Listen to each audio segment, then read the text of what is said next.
welcome back to This Side of 40. This will be my first tag ever, and I've watched so many people do this tag, and I had to get in on it because it made me think really long and hard. I didn't write down my answers because I wanted to say the question and then give the answer and just let it be what it is.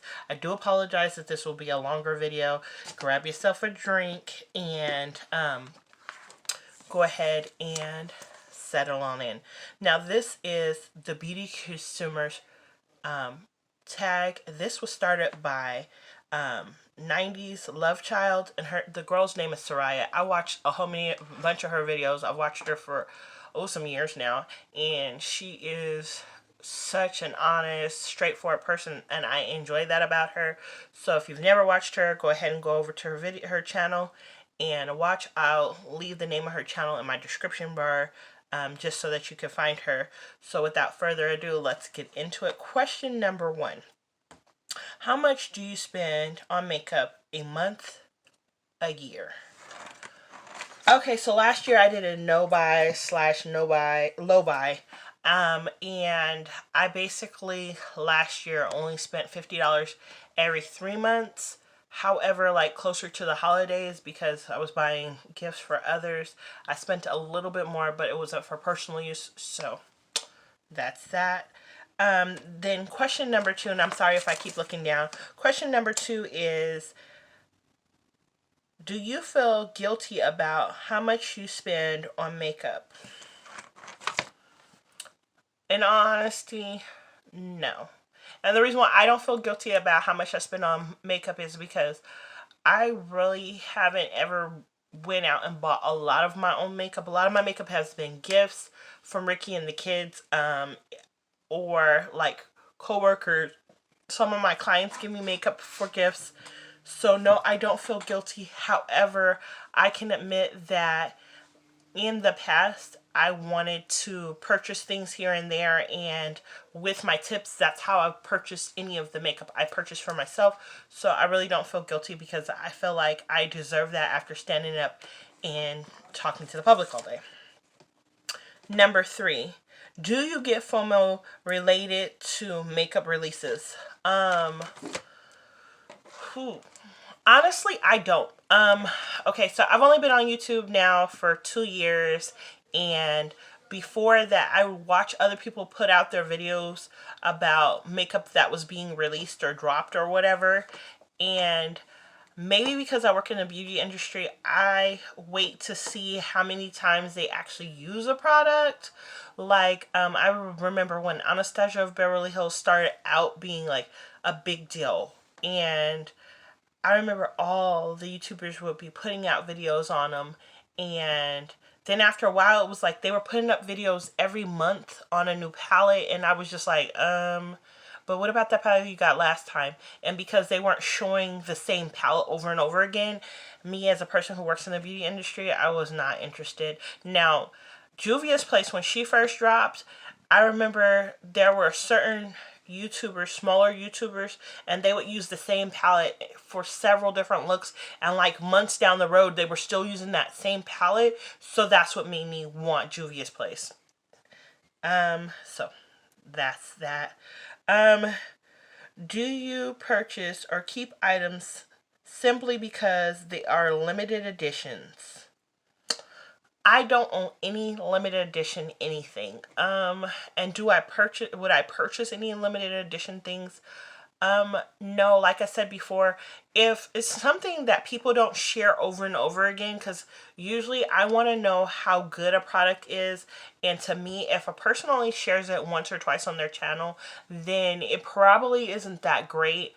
So yeah, that's not something I would be interested in. Then number 5 is, would you be willing to purchase something more expensive online, than if it's sold out, if it's a limited edition and it's sold out? No. I'm more likely to go buy a knockoff than I would be to go buy an authentic, just because I feel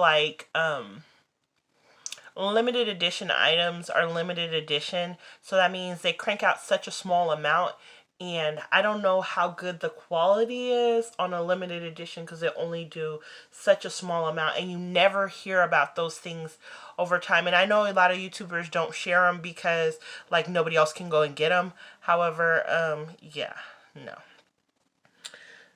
Then number 6, do you wish you could spend more money or less money?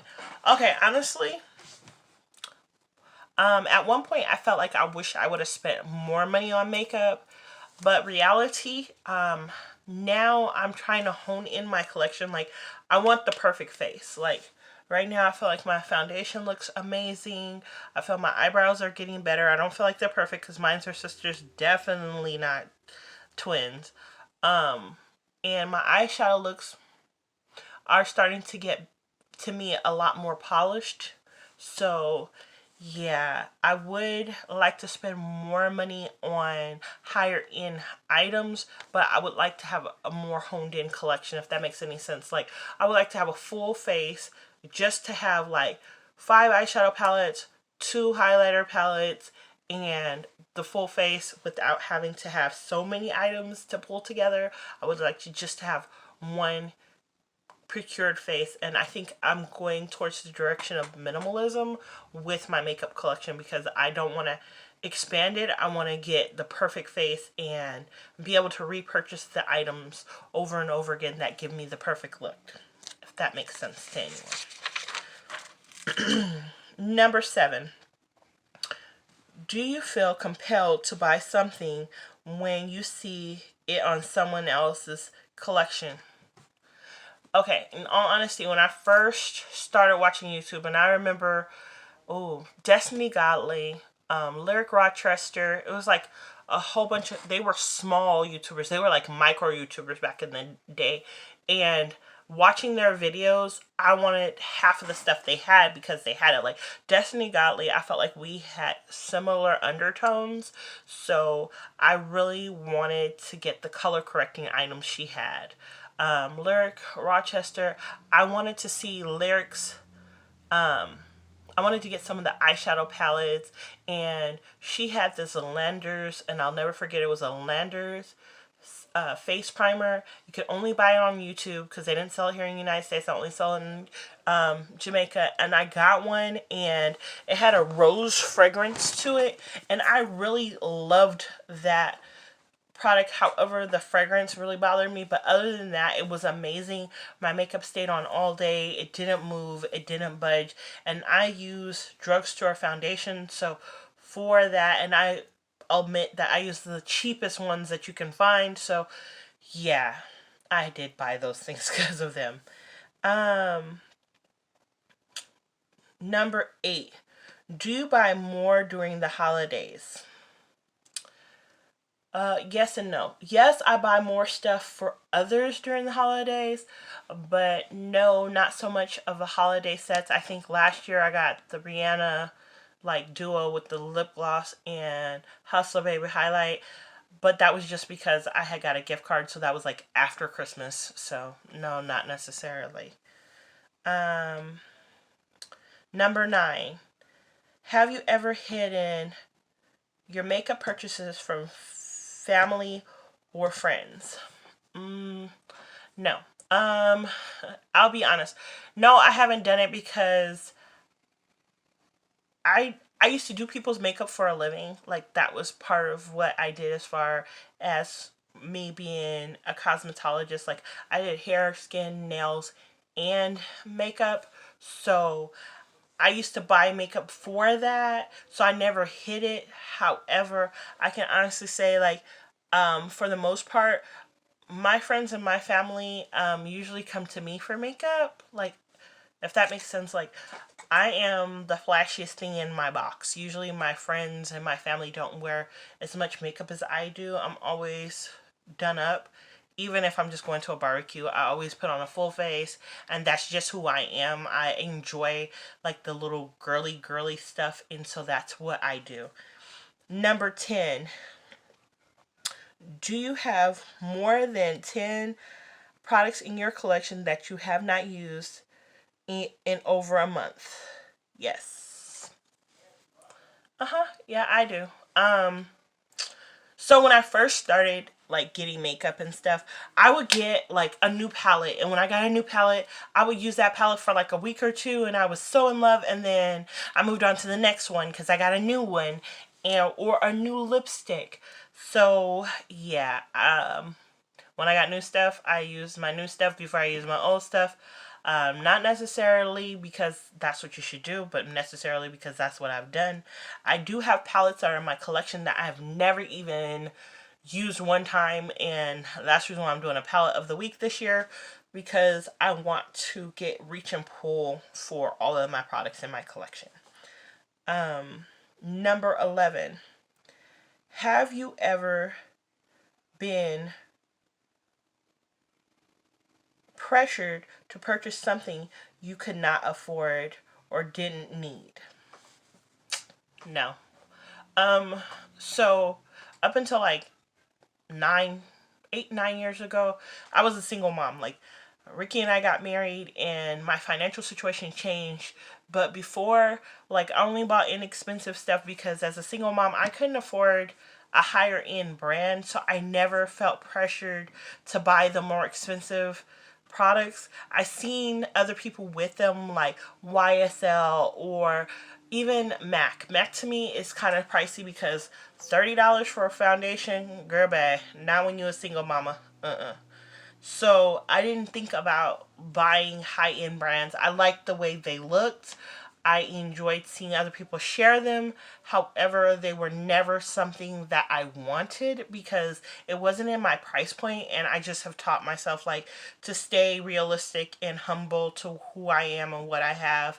And so I never felt like I needed that. I never needed the high end brand because I felt like Technique would make a an inexpensive brand look just as good as a high end brand. So I never felt like that. In fact, like with me working in the beauty industry, I've seen hairdressers go out and spend like $500 on a blow dryer, and I've seen others spend less, and it's just that Technique. You don't have to buy the most expensive anything to get it work. You just have to have a good technique. So I never felt like I needed to buy anything that was out of my price point. Number 12. Do you purchase makeup for a collection reasons? No. Part of me working in the beauty industry means that I have to wear makeup to work. It's part of my dress code. When I started working for the company I work for now, they have it on their dress code. In fact, when you get hired, they give you a hiring packet, and in the hiring packet, it does say that you're gonna wear makeup. Even there's a rule of 13. Like, you should never wear more than 13 shiny things at one time. So, yeah, no, I never purchased anything for collection reasons, and still to this day I haven't done that. I can admit that I'm starting to get to a point like where I want one company, but not for collections. I just want to be able to have a total face in it, to be flawless all the time, and that's the only reason why I feel like that now. Would I collect something in the future? I don't know, because at this point, I just haven't found anything I feel like I should collect, if that makes sense. Number 13, and this is the last question. In your makeup journey, have you become more or less of a consumer? Or prone to consumerism? I'll be honest, I am prone to consumerism on other things, not like on makeup or beauty items. I'm prone to consumerism on like household needs or whatever. Like those cords right there, that's driving me nuts.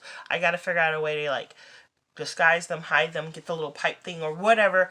But that's the stuff I'm more into consuming, and I am very minimalistic in my desire to consume. Like, I want to use up two things before I get one new thing. Last year doing a no low buy, I didn't feel like I missed out on anything. I seen all kinds of stuff drop, like ColourPop.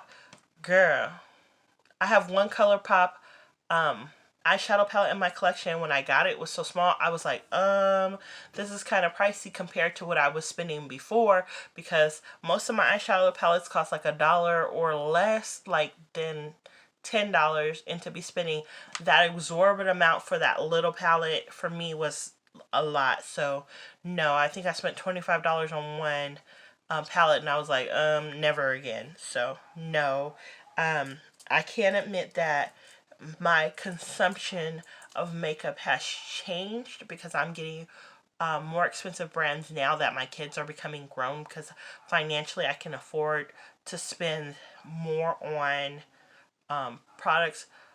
However, I'm not wanting to my collection to grow. I just want a better collection, if that makes any sense. I want better color payoff. I want something that's going to last all day. That is like my 100% goal, is to have the perfect face and to have it to be in a price point that's affordable for me. So if you have any questions or comments, please leave them in the link below. If you did this tag, leave a comment so I can know if you did, because I would love to watch your video. Please like, rate, and subscribe, and I'll see you next time on This Side of 40.